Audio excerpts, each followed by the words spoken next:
Hi everyone, H.E.R here, the internet's busiest music nerd son. And today I'll be reviewing a lot of albums on this brand new album Roulette number 17, Return of a Ketchup Roundup finale. Let's end this by looking at Origen by Juanes, a good Latin album, 77. Fun Porch singing by the Oak Ridge Boys. It gets a 94 for being a great gospel album. Crash of the Crown by Styx gets an 82 for being a good album in their catalog. Ice Steady by Gucci gets a 95 for being a good trap album. Back in My Mind by H.E.R gets a 65 for being a pretty disappointing debut for her. Well, her the artist, not her. Well, you know what I mean. In the High soundtrack, it's the best album of the year. It gets 100. Holy crap. And that movie that the P.J. Rosenthal saw was amazing too.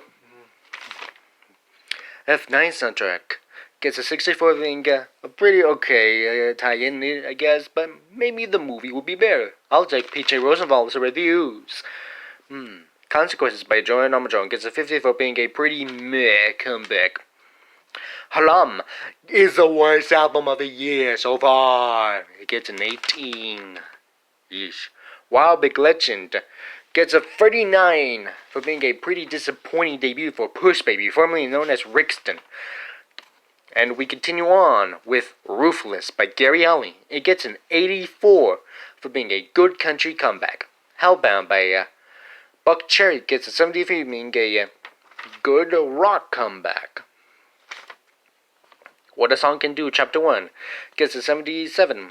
The Styx, the Buckcherry album got a 73. The Lady A album gets a 77. For being a pretty good country, part one thing, I guess. Being good country piece to another album. Being good. I don't know what to call it. I guess you can call it a pretty good country album, especially since it's chapter 1, and we need to see how many more of these we are going to get. So, anyways, moving on. For Golden Casket by Modest Mouse gets a 41 for being a pretty bad comeback. Call Me If You Get Lost by Tyler Good gets a 78 for being a pretty good spectacle to behold, especially during Pride Month.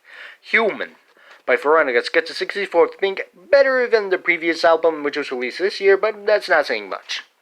Planet H.E.R gets a nice rating of a 69. For being a good Doja Cat album, but it's a nice sex album.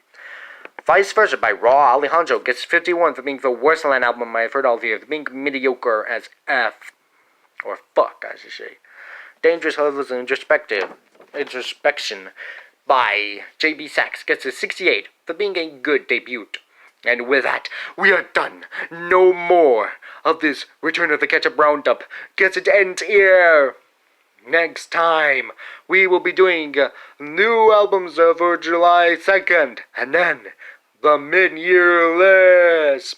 But the mid-year list will only be listing on those that released from January 8th to today, June 25th. So, get ready for those album releases and next week's episode! Until next time, I am H.E.R Music, son of Ebony Vantano, forever!